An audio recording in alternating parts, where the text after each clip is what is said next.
जैसा कि आप सभी लोग जानते हैं कि 31 मई 2026 रविवार को पड़ रही है पुरुषोत्तम महीने की स्नान-दान पूर्णिमा तिथि, जो बहुत ही खास है। और दोस्तों, ये वो तिथि है जो कि पुरुषोत्तम महीने में रविवार को पड़ रही है, तो इस दिन का महत्व और भी अधिक बढ़ जाता है। पूज्य गुरु जी ने कहा है कि अगर कभी भी मौका लग जाए और पुरुषोत्तम महीने की पूर्णिमा तिथि रविवार को पड़ जाए, तो इस दिन आपको 11 गेहूं के दाने वाला उपाय जरूर करना चाहिए, क्योंकि ऐसा शुभ संयोग बहुत ही कम आता है। और दोस्तों, इसी दिन किया जाने वाला पंडित जी द्वारा बताया गया 11 गेहूं के दाने वाला उपाय आप लोगों को जरूर करना चाहिए। और अगर आप लोगों ने इस उपाय को नहीं किया है या किसी कारणवश नहीं कर पाए हो, तो पूर्णिमा तिथि के दिन इस उपाय से मत चूकना। दोस्तों देखिए, ये दिन इतना खास होता है, इतना महत्वपूर्ण होता है। देखा गया है कभी कभी बड़े पूजा पाठ अनुष्ठान से जो मनोकामना पूर्ण नहीं होती है, वो पुरुषोत्तम महीने के रविवार के दिन एक छोटे से उपाय करने से ही आपकी मनोकामना पूर्ण हो जाती है। और बहुत सारे लोगों ने इस उपाय को किया भी है और उनको इस उपाय को करने का फल भी जरूर मिला है। अगर आप लोग भी इस उपाय को रविवार पूर्णिमा तिथि के दिन करना चाहते हैं, तो आप इस उपाय को पहले अच्छे से समझ लेना, सुन लेना, उसके बाद करना। आपको इस उपाय का फल जरूर मिलेगा, करना, आपकी सभी मनोकामनाएं पूरी हो जाएंगी। दोस्तों, हम आपको यहाँ पर बता दें कि ये जो 11 गेहूं के दाने वाला उपाय है, ये उपाय पंडित जी ने अपनी अभी की शिव महापुराण की कथा में ही बताया है। और इस उपाय को करने से आपके घर में चाहे किसी भी प्रकार की दुख और समस्या क्यों ना चल रही हो, आपको उसका कारण भी नहीं पता है कि भाई ये समस्या किस कारण से चल रही है, उसका कुछ भी कारण हो सकता है।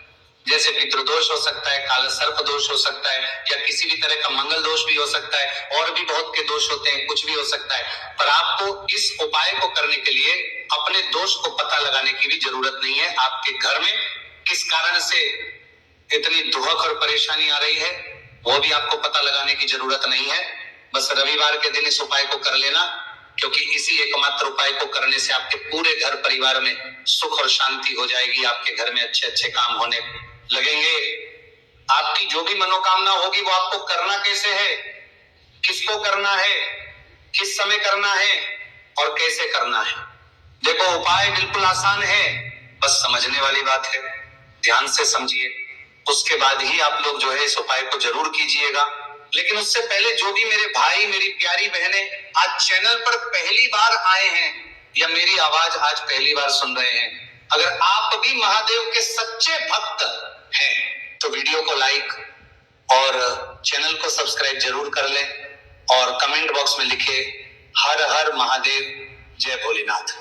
अब सबसे पहली चीज हम लोग ये समझते हैं कि इस 11 गेहूं के दाने वाले उपाय को इस पूर्णिमा तिथि के दिन किसको करना है। तो देखिए, इस उपाय को घर के सभी सदस्यों को करने की बिल्कुल भी जरूरत नहीं है। घर में से कोई एक मुख्य बड़ा सदस्य ही इस उपाय को करेगा, तो उस घर परिवार के सभी सदस्यों को इस उपाय को करने का फल मिल पर वो बड़ा सदस्य कौन होगा, कौन व्यक्ति इस उपाय को करेगा। तो यहाँ पर देखिए, हम आपको बता दें, घर की जो बड़ी माताएं बहनें होंगी, घर की बड़ी माताओं बहनों में से कोई भी एक माता बहन इस वाले उपाय को कर सकती है। अपने पूरे घर परिवार के लिए घर में सभी सदस्यों को इस उपाय को करने की जरूरत नहीं है। मात्र घर की जो बड़ी माताएं बहनें हैं, उनमें से कोई भी एक माता बहन इस वाले उपाय को करेगी, उसके घर परिवार के पूरे सदस्यों को इस उपाय का फल मिलेगा। अगर किसी कारणवश माताएं बहनें घर में उपस्थित ना हो या वो इस उपाय को ना कर रही हो, कुछ दिक्कत हो, तो भाई उस जगह पर फिर घर का कोई बड़ा व्यक्ति भी इस उपाय को कर सकता है। माताओं बहनों के कहने का मतलब ये था कि माताएं बहनें घर की लक्ष्मी होती है। जब घर की लक्ष्मी कोई उपाय करती है, तो निश्चित ही भगवान शिव जी बहुत जल्दी प्रसन्न होते हैं और उपाय का फल में बहुत जल्द और बहुत बड़ा करके भी यहाँ पर देते हैं। तो आप लोग ये बात समझ गए होंगे। अब हम ये बात समझते हैं, इस वाले उपाय को हमें करना किस समय है। इस 11 गेहूं के दाने वाले उपाय को हमें इस रविवार पूर्णिमा तिथि के दिन करना किस समय है। तो देखिए, इस उपाय को करने का जो समय है, शाम का समय है। अब देखिए, यहाँ पर हम मुख्य रूप से सुबह का समय नहीं बोलेंगे, क्योंकि देखिए, ये जो पूर्णिमा तिथि है और आप सभी लोग जानते हैं, इसका प्रदोष काल का जो समय होता है ना, इस दिन भगवान शिव और माता पार्वती जी का सबसे प्रिय दिन होता है। तो आप लोग इस गेहूं के दाने वाले उपाय को शाम के समय में कर सकते हो। और देखो, अगर सुबह करोगे तो आप 8 बजे से 11 बजे के मध्य इस उपाय को कर सकते हो। और देखो, अगर शाम के समय कर रहे हो तो इस दिन जरूर शाम के समय का ध्यान रखना कि शाम के 6 बजे से लेकर 7 बजे के बीच में अगर आप इस उपाय को कर सकते हो तो बिल्कुल कर लेना।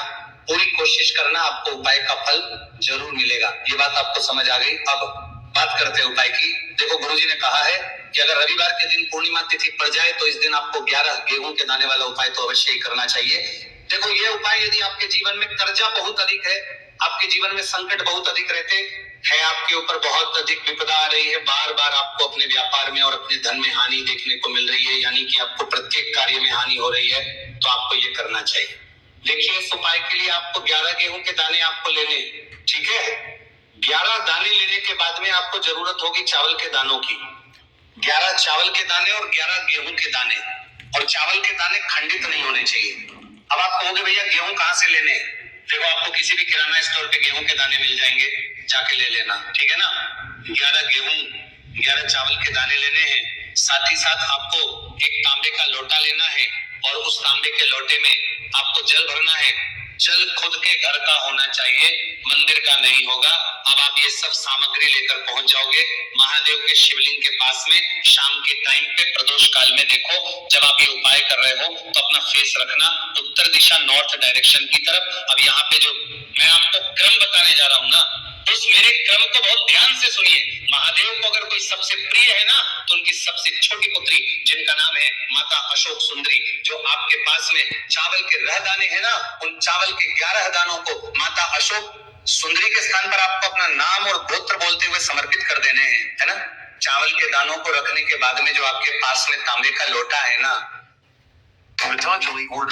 पे भी हम जल नहीं चढ़ेंगे।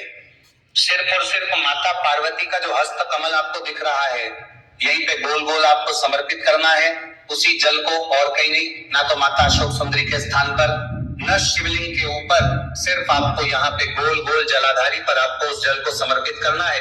अब आपके पास में बचे हुए हैं 11 गेहूं के दाने, और बचे हैं उन्हीं 11 गेहूं के दाने को आपको अपनी मनोकामना, अपने विशेष कहते हुए महादेव के शिवलिंग के ऊपर अगर आप पूर्णिमा तिथि के दिन प्रदोष काल में समर्पित कर देते हैं तो आपकी जो भी मनोकामनाएं होंगी, जो भी विश होंगी, महादेव पूरी जरूर करते हैं। अन्न समर्पण करने से, उस खासकर गेहूं को समर्पण करने से हमारी इच्छाएं पूरी होती है। और अगर वो दिन पूर्णिमा तिथि का दिन हो, तब तो इससे सुंदर संयोग कुछ भी नहीं हो सकता। आपकी इच्छाओं को पूरा करने के लिए बहुत स्पेशल, बहुत प्यारा सा उपाय आप सभी को जरूर करना है। ध्यान में रखिएगा, ये उपाय प्रदोष काल में करना है। देखो, गुरुजी ने कहा है भगवान शिव के शिवलिंग पर 33 कोटि देवी देवता का वास होता है। अगर हम शिवलिंग के सामने कुछ भी